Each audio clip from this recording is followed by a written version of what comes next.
Let's take a look here at object lifecycle management. This automates actions on objects based on predefined conditions, optimizing storage and retention.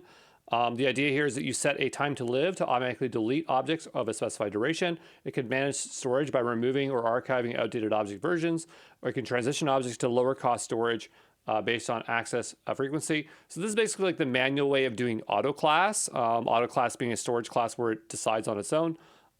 So here you are setting specific rules on how you want things to move, transition, delete, expire, whatever you want. Use cases would be move objects older than 180 days to cold line storage to cut costs, delete objects created before June 1st, 2023 to free up space, keep only the 4 latest versions of objects in version buckets. So those are a bunch of examples. And it says 2023, it's, I'm recording this, it's like 2025, almost 2026.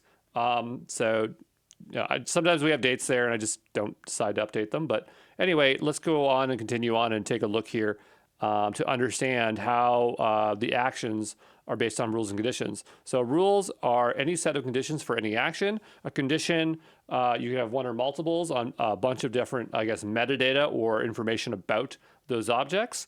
And then your action would be something like delete, set storage class or archive. So an example could be you have managed versions. You keep only the 5 most recent versions of each object. You delete older versions. Another one could be archiving objects. So files older than 180 days, you move to archive storage. We already said this prior. There's probably like a wait hold in terms of how long a file has to stay in certain locations. And we talked about that earlier in storage classes where we compared about how long an object has to live in different classes. So there is that factor as well when doing object lifecycle management. So there